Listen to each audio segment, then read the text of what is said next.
Good morning, good afternoon, everyone. My name's Ben Liggins. I'm a director at JB Andrews. I recruit in the logistics and supply chain space. This is the first in hopefully a series of video interviews with industry professionals. And we're starting today with James Midgley from Cargo Partner. James, would you please do me the honor of introducing yourself and what you do within Cargo Partner today?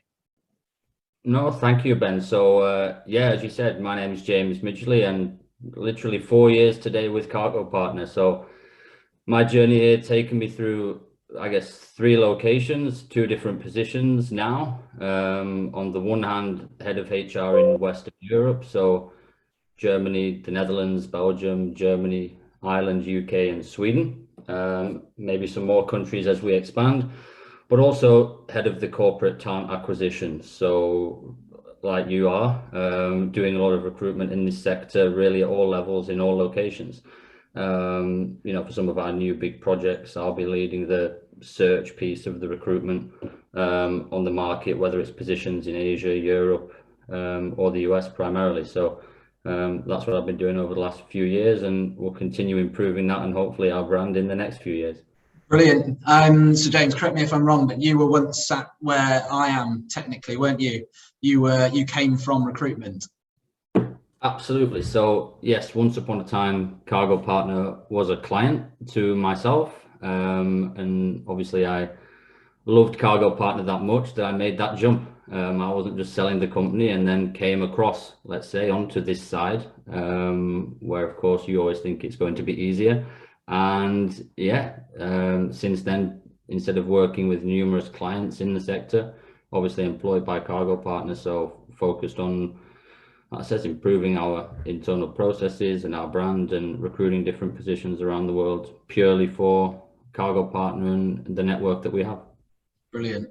Brilliant. Maybe in another session we can talk about the differences between recruitment and client side, or whether the grass is greener on the other side. We can save that for another time. I'm not sure we'll finish that debate today. Brilliant. I thought I'd give a few facts and figures. Correct me if I'm wrong. Just for the viewers' sake, we have sight of some key details, such as Cargo Partner today, or at least based on the 2020 figures, were just over €1 billion in turnover. 140 offices in more than 40 countries, predominantly air and sea freight focused in terms of product, with rail, warehousing, and a growing road division, from what I understand as well. Mm-hmm. Is that all correct? Yeah, all correct. I think it's, again, going back to my agency days when I was, representing Cargo Partner, I was talking about a company in 20 countries with 2,000 staff. And as you said, today, 140 offices, 40 plus countries, and just over 3,500 staff. So it has been a nice sort of growth period for the company, and long may that continue. Brilliant. Very exciting. I should say happy anniversary on the 4 years, by the way. Congratulations on that as well.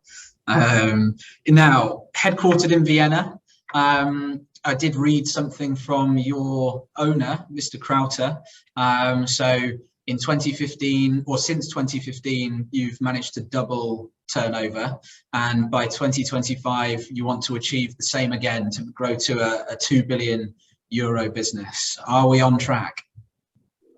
I think obviously when those goals were set, we were living in a much different market environment. Now, we're on track as far as the growth is concerned. I think it's very positive, and hopefully overachieve those goals. And as I'm sure we'll talk about, there's many different projects happening to ensure that we do achieve those goals, whether it's enhancing our overland base and capability on road, on contract logistics, European distribution, and e-commerce, but also to open new markets and geographies. Cargo Partner has traditionally been very strong Far East westbound, with a strong business in both Central Eastern Europe and Northeast Asia, or Greater China.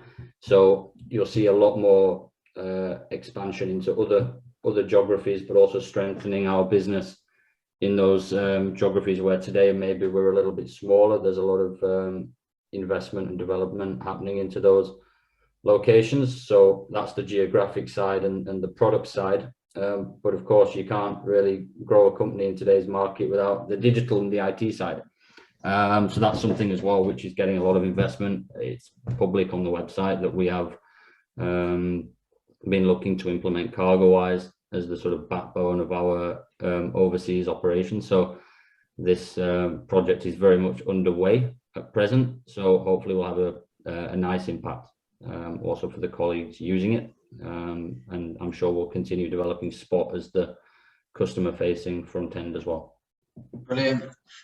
So going back to the growth figures, particularly with the pandemic in mind, we've seen some businesses falter. We've seen some businesses almost take advantage. Lots of acquisitions happening across the industry, particularly in freight forwarding.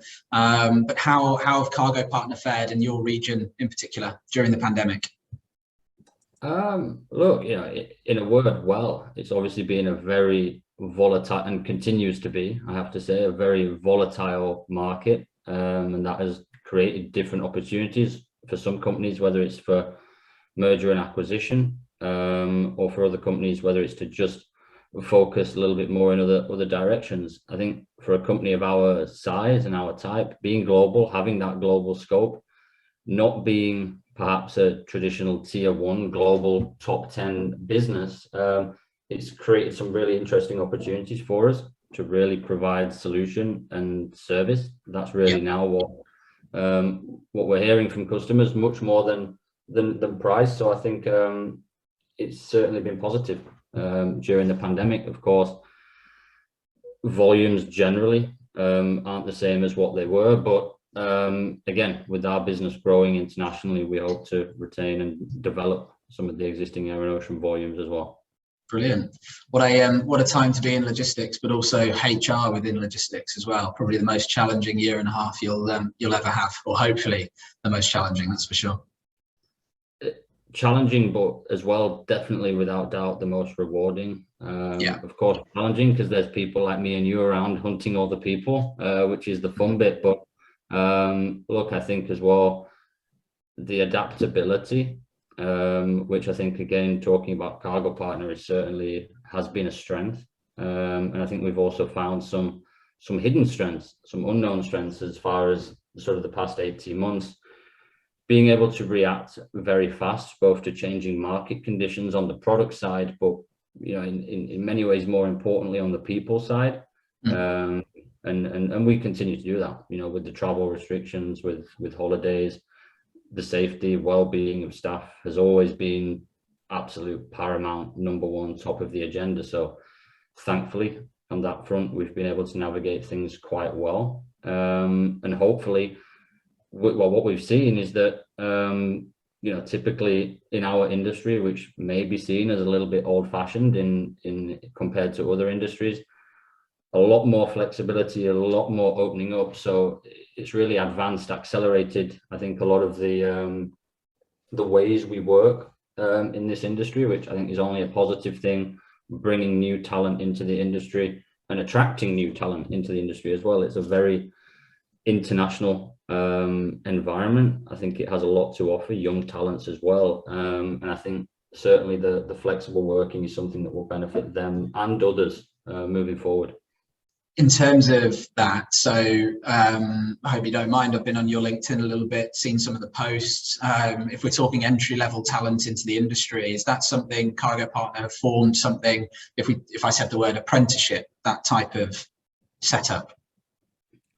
100%. It's things that we're looking at. Of course, UK, Western Europe, these programs perhaps run at a different pace compared to other geographies, but absolutely, I think challenge from a talent perspective, always going to be recruiting at all levels, I think does really make it more difficult. So you have to focus somewhere. And I think with the amount of young talents out there, and the mobility they will have and expect to have between industries, I think making sure we have attractive programs in place for entry level, whether it's graduates, apprentices, interns, placements with students, or other entry-level roles, then I think it's really important that we not only have those programs, but that we have the right training internally to support them, to retain them, to give them that opportunity. So yeah, these are definitely things that we're working on at the moment. We've already got examples both in the UK already, where we opened in January this year. In Germany, we've been running an apprentice program for some time. The Speditionskaufmann is pretty well known there. And we'll follow suit as well. We've been doing similar things in the Netherlands, but these programs certainly will be extended. As you can imagine, doubling the size of the company means that the headcount has to grow as well. So we have to prepare for this, make sure that we have talent really, hopefully at the entry level, because of course the goal for any company will be to develop and promote the existing talent that we have into those gaps. So that's, on the other hand, something else we have to focus on, creating that internal mobility so we can really have those opportunities at entry level. Brilliant. I think one of the things, so you and I know off the camera, we've spoken before about your participation personally in how do we say, it's kind of like a local think tanks almost. You've had conversations with fellow industry professionals, be it in logistics or outside of it. Have you seen the benefit from that type of conversation, that type of forum for things like apprenticeships? Yeah, look, I think the industry in general, especially in the UK, hasn't had an apprentice program for a very long time. So that it was only created, and credit to the other companies who were involved in that, to get that set up with the relevant logistics bodies and government to ensure that we have an apprenticeship for logistics and freight forwarding professionals in the UK. It might surprise you that there wasn't one in 2017. So wow. First of all, we have to, I think, as an industry, create those pathways and then really invest in them so that we recruit that talent. We make it the industry more attractive in general. We all see the headlines now with the driver shortage and all the other things. And, as we see now, it really has an impact when there is a shortage. There's a real high proportion of people, even in the UK, I think 1 in 6 or 1 in 8 is working in the logistics industry. So I think absolutely to focus on these schemes as an industry, not just on your own, I think is really important. We're all together. We all have the same goal to make the industry more attractive, to bring more talent into the industry. So I think that's been really rewarding, nice part. And I think especially during the pandemic, to see companies and industry professionals come together to share knowledge and expertise in a time of such rapid change, of where there's no precedent, I think has been, again, really nice to see that there is good collaboration, even cross-industry, cross-company, and that's really refreshing. Brilliant. That's a good word, refreshing. In terms of, so if we revisited Cargo Partners' position within the market, you mentioned not being a top tier or top 10 provider today. Just out of interest, who are your main competitors? Who do you see as Cargo Partners' main competitors in today's market? Look, I think that's going to differ based on geography. If I talk about our main competitors in the UK, that's going to be a different answer in Ireland and a much different answer in Austria, Slovakia, or Hong Kong or China. So I think our position, as we've said, globally around sort of 25-30 on the air freight and sea freight rankings. The goal is to break into the top 20. We all know the sort of major players in the industry, and we know who those are. So again, from our perspective, I think it's much more about focusing on ourselves, what we can do better for our people and for our customers at the end of the day. And if we focus, deliver and execute, we're confident that our business will continue to grow, our customers will grow. So that's really the focus, on providing the right solutions, ensuring that we are there in the right locations, in the right geographies, with the right products, service and solution for the customers. So we're following that. We have done with our expansion and we'll continue to do that. But obviously, we are different size in different locations. So there are areas in Central and Eastern Europe where we will be competing with your tier 1 sort of usual top 5, top 10 names in the industry.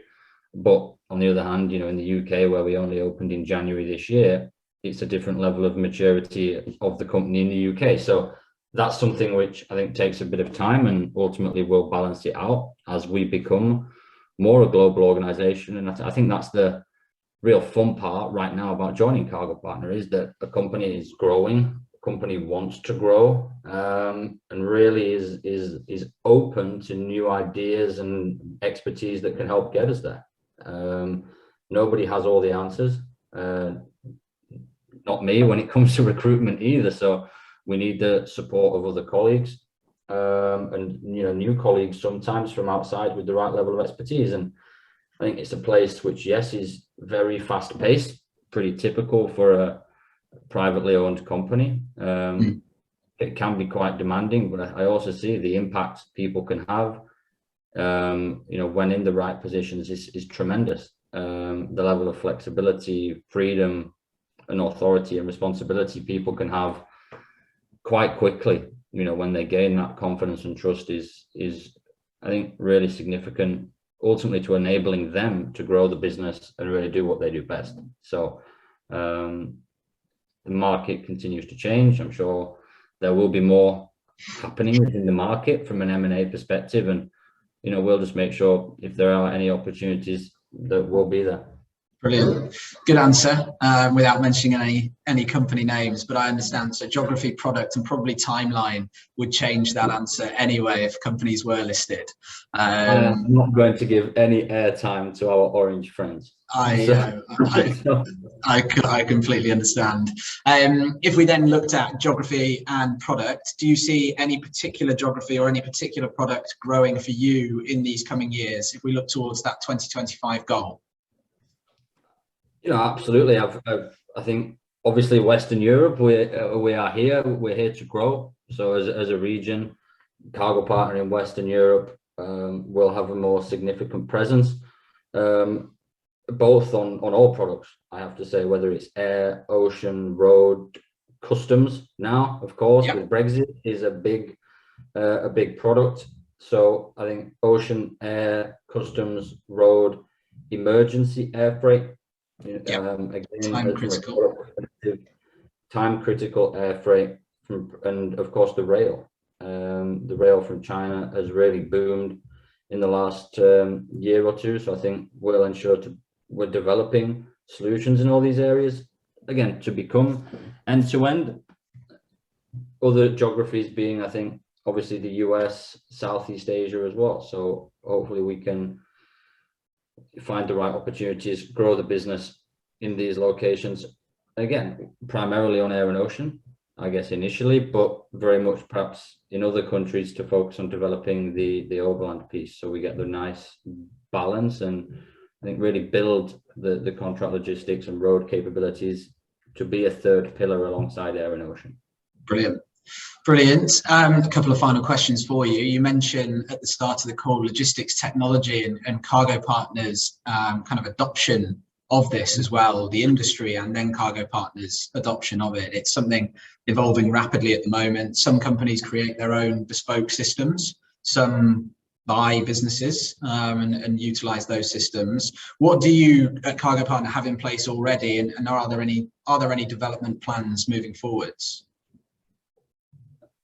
Like we talked earlier, the industry, I think, typically is quite, or has been quite old-fashioned in this regard, and that creates a huge opportunity now, which we're seeing in many different areas, whether it's on rates, visibility, TMS, or the digital forwarders. We're seeing so many startups in this area, which, again, really refreshing to see how they get on and the types of developments and step changes they bring to the industry. In Cargo Partner, as we've said, I think CargoWise will bring us really up to a strong market position on the TMS perspective, especially for air and ocean.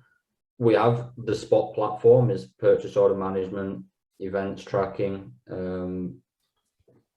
fulfillment, and other communication services through that product. And I think Spot will continue to be developed to enable hopefully an end-to-end process also through Spot, so there's much less email communication, etc. So I think there's really two sides to it. the customer facing and the inside cargo partner.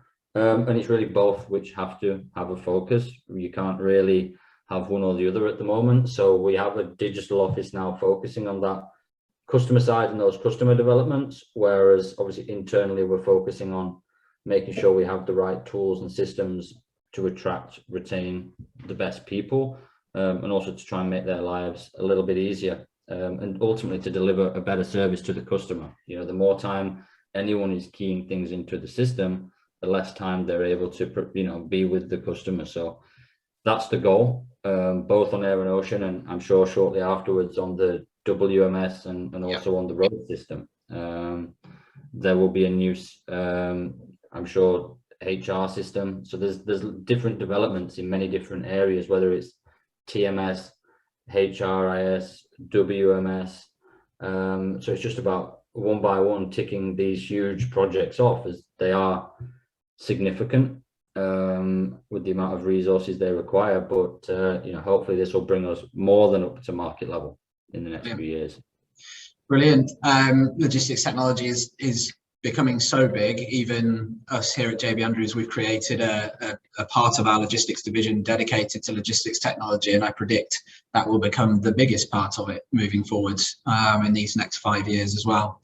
One piece of technology that's common to you and I, more from a recruitment perspective, is LinkedIn. We know how powerful the tool is. I noticed your most recent poll regarding counter offers. I was just wondering whether the poll gave an indication as to whether counter offers is a good or a bad idea in the market, and then that compared with your personal view. Look, I mean, I'm always interested to see how things change, and I don't mind putting myself out there to ask a little bit of a tight question here and there. I was a little bit surprised by the result to see the swing as it was. I think 58-42. In favor or against? To be against, moving or accepting a counter offer. We might have seen 2 years ago 90-10. To be against a counter offer, never go near it. But now it was actually we'll consider it. So it's, I think, going to be really interesting, not only now but over the next 2-3 years, to see how people's mindsets change about the employer, the workplace, the workspace, the type of work you do, on the type of contract. I really think many different learnings will come out of this to make the working life hopefully better for all of us moving forward with the research that's done in this area. So like I said, always interested to ask LinkedIn. It's a huge community, and see what their thoughts are, see what's happening, as it is very much changing. It's changing now, and we're seeing things in the market that previously we wouldn't have seen, or previously might have been frowned upon, which is now becoming the norm. So I think staying on top of this, planning for this, preparing for this, I think is going to be important. I think people like me and you are probably quite fixed in our ways as how we think about things like counter offers, to be honest. I try to be personally, and I think all of the colleagues in Cargo Partner try to be as open as possible and really have good constructive conversations with employees, whether it's about their current situation or personal development. And I remain open to all of our colleagues for this. Sometimes, to be honest, I don't feel it's the best moment to discuss your career options in the company after you've resigned. That I think that's a little bit late to have that conversation, even if it might be a fantastic talent and a great employee.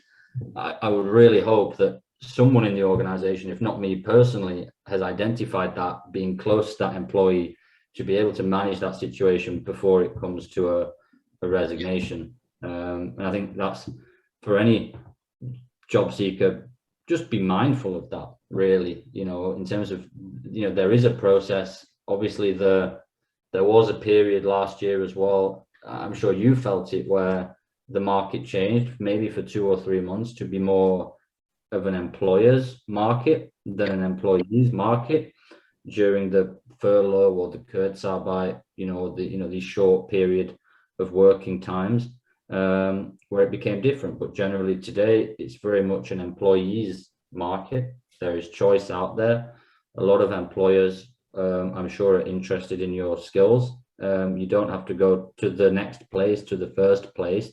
There will be choice. There will be options for you if you search hard enough, if you network. And again, with not all jobs being advertised, just due to the nature of, I think, both systems, recruitment teams, and the business at the moment, it just might not be possible to get the job advertised quickly enough, but there might be jobs there. So again, I always try to be active on LinkedIn, to be visible, so that if anybody does want to explore an opportunity, they can just drop me a message anytime, see I'm active, and I'll be open to deal with that. I know it's not always the best thing applying through a system, and people get a little bit nervous about, is it going into a black hole? Am I going to get the standard rejection? So I try to be as visible as possible, so that, again, if anybody wants the personal feedback or follow up on their application, they can reach out to me. And lots of people do, I have to say. It's much more a hobby for me than a second job, but it's nice, and I'm happy when people do write to me and say, oh, could you connect me with someone here, or could you just get me feedback on this application, or is there a suitable opening, because I'm looking or might be looking. That's something we're always open to. I think timing is everything, always. I think when we talk about job change, so companies might be looking for your skills, they just might not have yet the defined position, they might not have advertised it. So just because there isn't an open position doesn't mean they might not, whether it's Cargo Partner or somebody else, they might not be looking for just you and just the skills that you have. So I again try to be visible, try to be there. It's a great place for networking, for meeting people, keeping in touch with people as well. And I find it to be very powerful also for referrals, and lots of other interesting dialogue that comes as a result of what you post on there. Absolutely, we know that all too much. I think visibility and accessibility these days are so important. You said at the start of the call how people driven Cargo Partner is, so it's important to kind of practice that as well as preach it. That's what we do here at JB Andrews as well, that people first mentality. But I can conclude, James, one final question for you. This is, again, it's obviously focused on Cargo Partner. What does Cargo Partner mean to you personally, and why would somebody wish to work, or why should somebody work with Cargo Partner in the future? Oh, great question. I mean, to me, Cargo Partner is, and it does sound cliche, but it is a big family. I've had the pleasure of working in, like I said, 3 or 4 different countries, with Slovakia, Austria, the Netherlands, and now the UK. And everywhere I've been, on the travels as well in that time, colleagues have been so welcoming, so nice, so social as well, and so supportive, whether it's professionally or personally. So that, I think, really goes beyond really what any company or employer could do. It's really the people who are here who really make it special. So that, and that's really what makes me go the extra mile if I'm a little bit down one day. It's the people. And I think that nature of the company, certainly what keeps me here and what will keep me here. I think for anyone, in the market, and obviously working in HR or recruitment's different to working in, the air freight department or in product development or procurement. So obviously everyone has sort of their own roles in the business. But generally, again, one thing I've seen, you look at our market position, the company wants to grow, and this all sounds fantastic. I'm always conscious of this. It's fast paced, it's agile, they want to grow. It sounds great.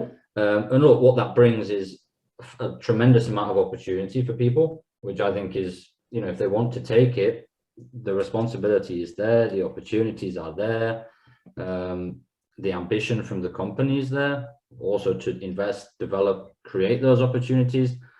It comes with that, which can be difficult for some people, a certain expectation. We want to get things moving. We want to get things moving fast, and we have to do that together. So again, it can be a hard landing, or it can be a soft landing. I think depending on how you tune yourself in. I think I always find it's beneficial if you've worked in this type of environment before, in privately owned, or not always in the sort of global tier 1 companies, but also to having spent a career in those organizations and wanting to really get hands-on, really see what it's like, really try and move things and make things happen. I see Cargo Partner as a very fertile environment to make that happen, have impact, really make a big difference for the company, which sometimes is not always tangible. If we're working in a 200 person recruitment company, or a 100,000 person logistics company, it can be difficult at times to really understand and feel what impact are you having, and truly, and whatever level that is, I have to say, it doesn't have to be the top management or the executive board to make an impact. We've really seen colleagues at all levels make a huge impact on the business, and they've seen that as well, which I think is the much nicer part. That's what they then enjoy having, I think, a big role to play in that, and then growing with us. We've seen that in the UK, we've seen that in Ireland, we've seen that in Sweden, we've seen that recently in Turkey, where 3 years after opening we're over 100 staff. So wow. The ambition is there, the opportunity is there. It does come with a lot of hard work, granted, but again, I think if those core values are there and you're driven, I think really can be a great place to make that next step, make something happen, and grow the company. Brilliant. Thank you very much. I think what we've learned today is there's a certain amount of versatility, there's a certain amount of agility, there's a certain amount of ambition and accessibility with Cargo Partner, which, based on our conversation today, that can set you apart from those in the market that you compete with. And it will be very interesting to see if we fast forward another 4 years from now, we are at 2025. It will be interesting to see where Cargo Partner positions and where you personally position as well. Thank you very, very much for the time today, James. No, good to see you. Thank you. Appreciate it. All the best. Take care. Bye-bye. Thank you.